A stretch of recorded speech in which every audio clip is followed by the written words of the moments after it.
Better late than never, but we're here with the AEW Dynamite review show on the Hitting the Turnbuckle podcast. Another week, another crazy episode of AEW Dynamite for us to get ourselves into, and lots to unpack as ever with Dynamite. There seems to be so much stuff going on week in, week out. And the first bit that we get to is John Moxley and his Continental Championship eliminator with El Clon. And now before we got to ringside, Renee Paquette, I love this. As John was at ring, John and Marina Shafir were coming through the crowd, coming through, making their entrance like they normally do. She asked Marina about the pre-match slap that she gives Moxley, and she said, "There's no peace for great men. There are no pain in that slap, only joy." Maybe that's something that Renee will take back to the bedroom for John Moxley. We're not cutting it out, but but anyway. Um, but if there's one thing, and Neil says, if there's one thing aside, the one consistent factor in AEW has been John Moxley and everything that he's done for the company. Not even throughout this reign. Yes, there was a bit last year where we were a bit unsure about the Death Riders and whatnot else. But to be fair, other than that, John Moxley has been an absolute staple point of AEW. And she's just been, we always say the MVPs and Cole Fletcher and people like that, but Moxley's kind of just been the man in AEW. Chris Jericho has been there as well, but Mox has been the one, basically exclamation point in AEW. We talk about the signing of Chris Jericho and the importance of that signing, but now really it's the importance of John Moxley, and perhaps that signing has become the most important. If you go back to when a lot of the controversies and stuff was happening in AEW, the one man they leant back on was Mox. And he took the bull by the horns and he ran with it and he's running with it right now. And now he's got the Continental Champion. And what a great guy. What a great advocate for AEW, John Moxley has been. This match was quite crazy, actually. I feel as if like Takeshita has been denting his momentum a little bit, but Moxley's always been consistently good. But this was a good rebound match for Mox El Clon, and this was great. It was really good because Mox, when he goes against the sort of luchadors and stuff like that, and the faster paced guys, he always seems to find a way of like making a match work. Whether it's against a bigger guy, same sort of size, a slugger, a quick pace guy, Mox can find it, and he can find a way of making a match that you might look back on, and go, "Oh, really?" And then actually go, "Wow, actually that was really, really good." And Mox has a habit of doing that, and he done this with El Clon this week. Moxley did hit the paradigm shift and the Death Rider for the victory on this. I wasn't surprised necessarily that Mox won, to be honest with you. But El Clon just, I was more because he's been quite obviously with Hologram's injury, it's kind of dented where they were going with that story. So it was always a bit sort of where they're going to go. And sometimes you're just kind of in and out of bits. And this was sort of first time I've seen El Clon in a while. Granted, Collision's a bit more difficult for me to watch. So if he's been on Collision, then it's not something that I've seen. Um, I like El Clon. I do think there's a lot of good stuff about him. But this match in general was a really good way to kick off AEW Dynamite. Mox back in. Everything seems fine in the Death Riders at the minute. We'll see. I'm still waiting for that turn. But it's great that we're anticipating something happening. Just what? Now, last week on AEW Dynamite, we saw the shocking turn of Swerve Strickland. He hung Kenny Omega out to dry. And, well, Swerve was out this week, and he said if he asked the AEW sickos if they missed him. Funny enough, he halfway through this, someone in the crowd shouted something about you fucking suck or something like that, and he just responded with "Your mama," and everyone just blew up. It was quite hilarious. It's quite interesting that Strickland did turn his attention to the World Championship match coming up at Revolution, and he said that he's putting the whole AEW locker room on notice, and anyone that can get clipped if they step in his way, which brought out Brody King, which is interesting. And Brody King said he's the most dangerous man in AEW, which Swerve didn't agree with. Oh no, sorry, the wrong way around. Brody King said that Swerve Strickland has a name of being the most dangerous man in AEW, but Brody King doesn't agree. Apologies. It's bloody notes. So they're like a really bad writing on this one when I've been watching it. But he has proven, but Brody King has proven time and time again that he's the man. And he's got his match against Mark Davis coming up. So, but Brody King and Swerve Strickland could be on a collision course very, very soon. And that's a crash I would love to see. But when will we see it?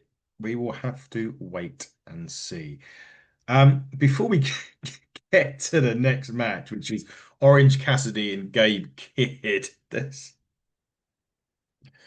oh Jesus, there is this Orange Cassidy sketch of Roderick Strong, and he labeled him lost, and he offered a $50 gift card for anyone that can track him down. Oh my God, it priceless, absolutely priceless. This it is just yeah, you know, we have this big serious standoff between Brody and Swerve, and then we go to that, and it just brings you back in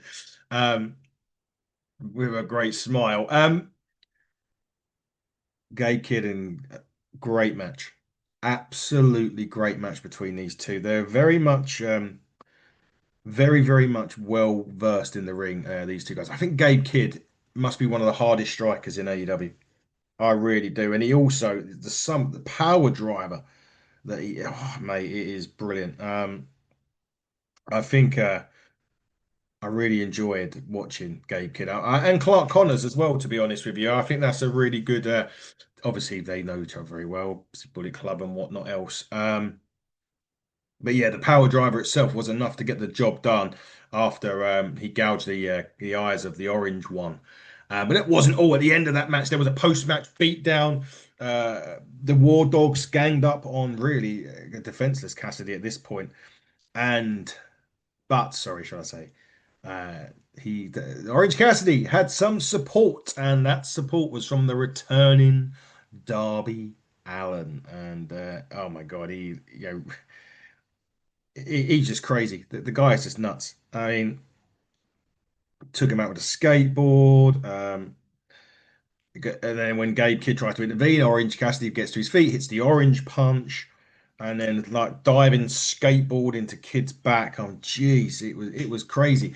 But it's like you could argue that some of the two biggest pillars in AEW, Orange Cassidy and Darby Allen together in this with a beatdown, and I really enjoyed it. I thought it was great. It's good to see Orange and Darby together as well. And they're kind of like opposite ends. You got Darby, this kind of crazy, full steam ahead guy, and then you've got Orange Cassidy, who's just like, yeah, whatever. Yeah, it's like two of the opposite ends of the panel, but it's going to be a great team if they get together. I'm looking forward to it.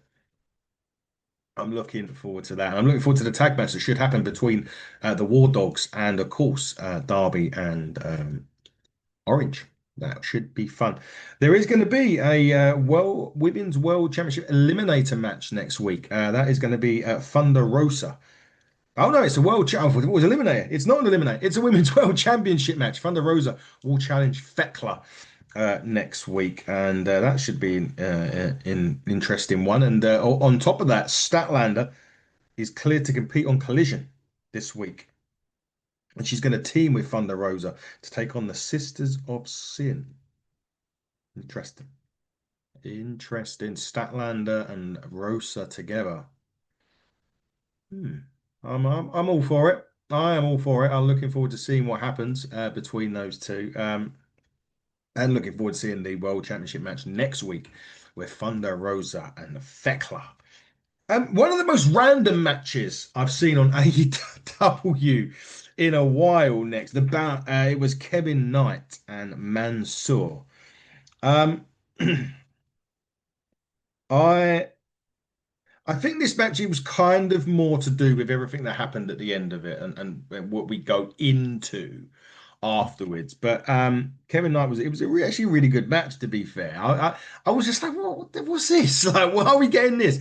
But I was happy with it. The action was great. Kevin Knight hit the UFO splash for the victory, but it was kind of, as I said, everything happened afterwards, and he turns his attention to the AEW match. Obviously, Kevin Knight, a member of Jet Speed, and also Hangman Adam Page together as well. And they said they expect Hangman Adam Page to mop the floor with MJF in their potential Texas Death Match. And basically, he wants to be the first challenger to the world to Hangman if he walks out of that with a world championship. So it's good what they're doing here is they're building up a challenger for Hangman Adam Page should he be successful at Revolution in a few weeks' time. So interesting times there. And then as he done, as that finishes, we then go to, excuse me while I do something here quickly. I'm just bringing up my other side of my notes. There we go. The other bit that we go to then is the decide the match stipulation. Hangman Adam Page, MJF. You know, I think there was I think the only thing about this particular word for me was I felt as if it went too long to get to what we was going to get to anyway, which was the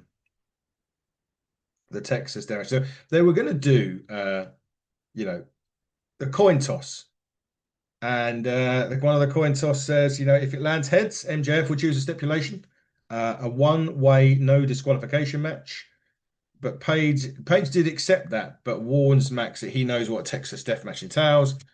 They go on, they go on. Page basically calls MJF stipulation dog shit. And the crowd echoed that charge. Anyway, flips the coin.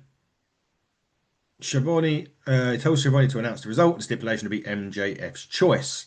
So as he leaves the ring, Page demands the coin. MJF refuses, but is stopped by Jet Speed and Brodido.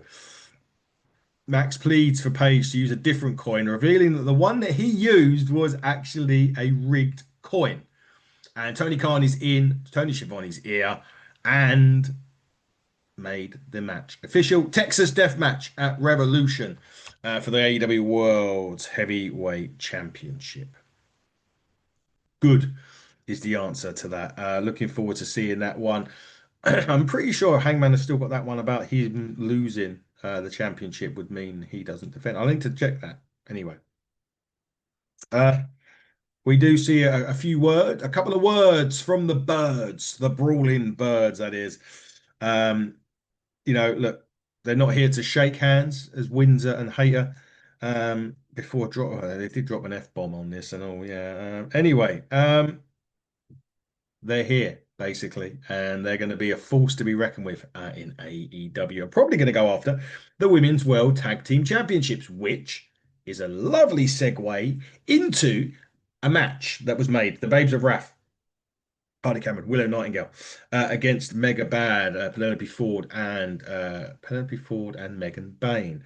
I keep saying that. I've said week after week after week after week, you can't keep giving Megan Bayne opportunities and not winning matches because it just does her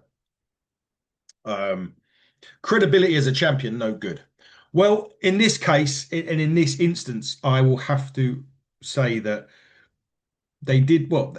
They lost by DQ, but there is a big reason why the loss happened, and it was an unfortunate injury to Penelope Ford. She went for the moonsault off the top rope, landed, hurt a leg or a foot, and happened to they had to escort her out. She wasn't able to continue the match on. Lena Cross comes in, struck Willow Nightingale with a championship belt, causing the DQ. So what we have found out since then is that it was indeed the match finish was changed.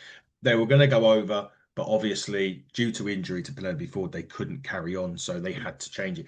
My only thing is, I mean, the crowd bullshit chants. I thought what they could have done in this, and maybe people agree, people will disagree, and it's fine. They could have still went with the victory, had Lena Cross help Megan Bayne, win the championship, and put them two together. Because there was a post-match beatdown on it, and I just think Lena Cross and Megan Bayne would be a very, very good tag team. And why not have done that instead of leaving the champion titles on the champions? I don't know. I'm not sure on it. I was just sort of more around.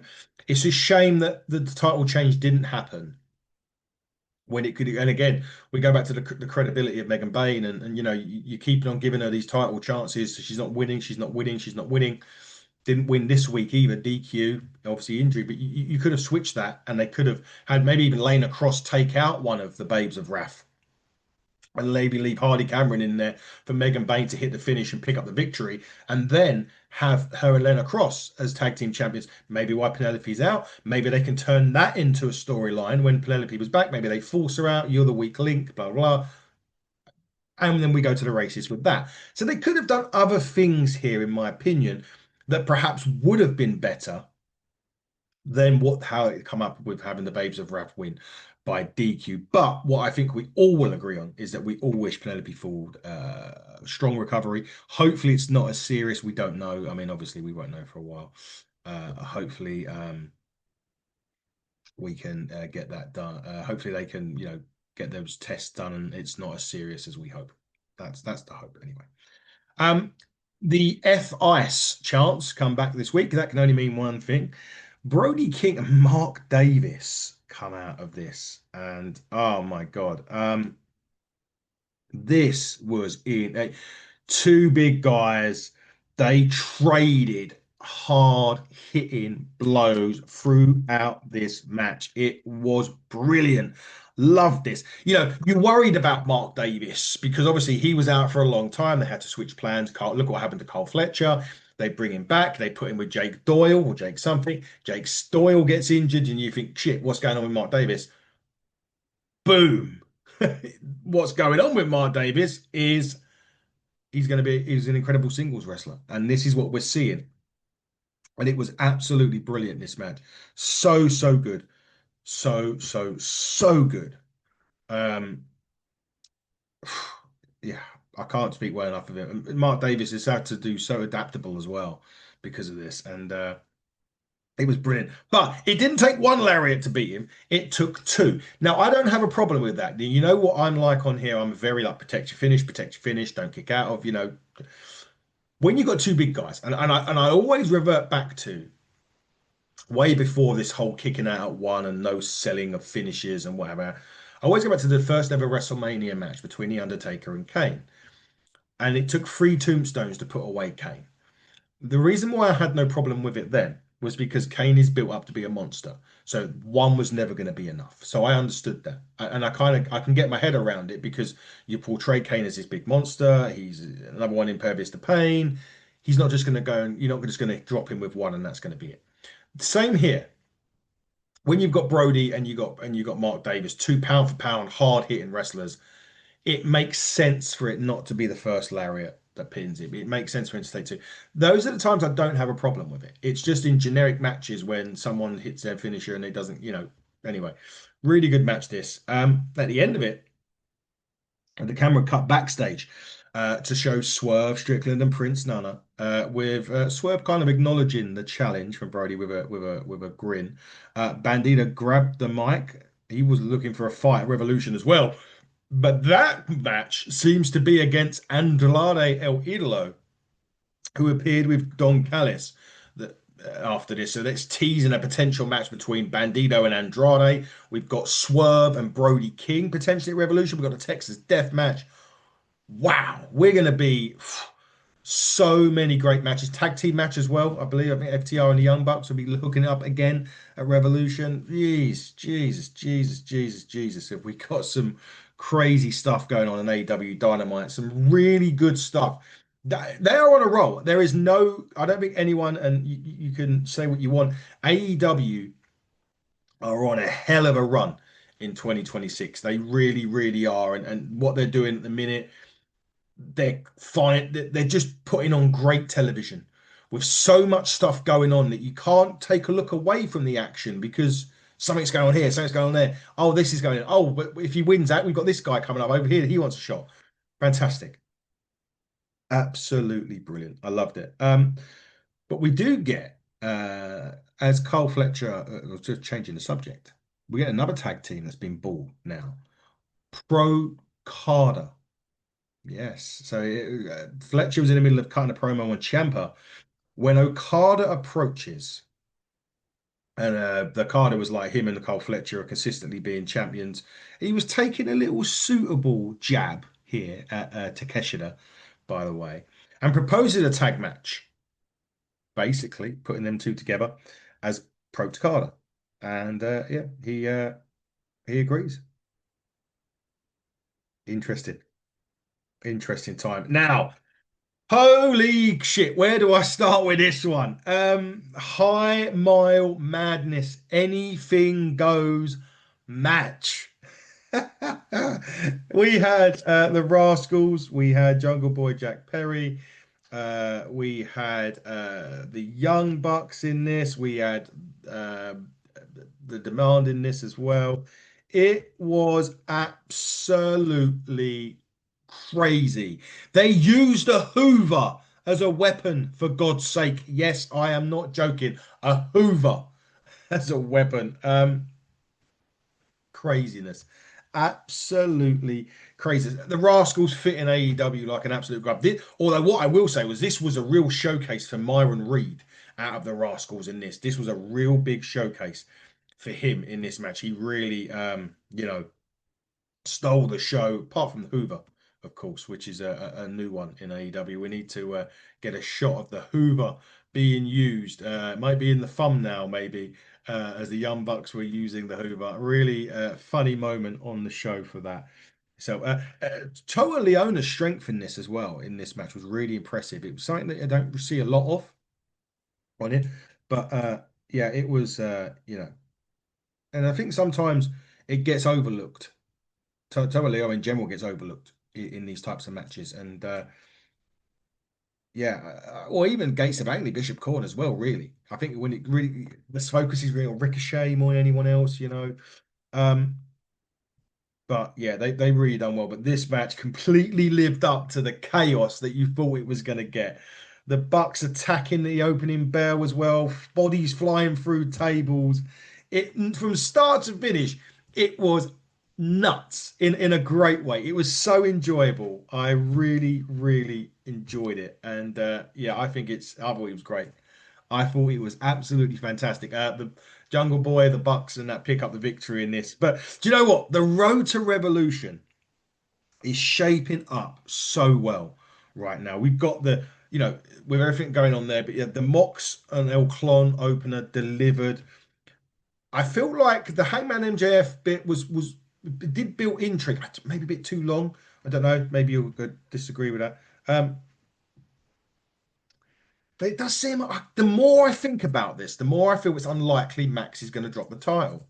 I really don't, which makes the finish of this even more tricky. I still stand by what I said. I think I said it on this week of wrestling, last week, the last week show, myself, Jordan, and David, and I said Swerve Strickland's going to cost Hangman Adam Page the World Championship, has his ultimate piece of revenge. That's my prediction. I am going to stick to that prediction.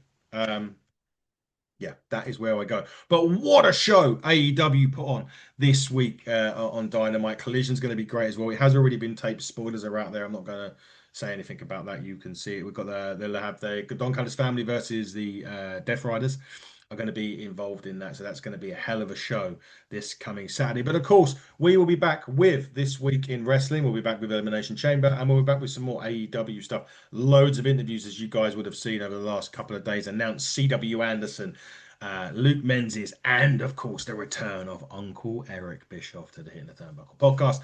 You can follow us, HTT Buckle, everywhere. Get following.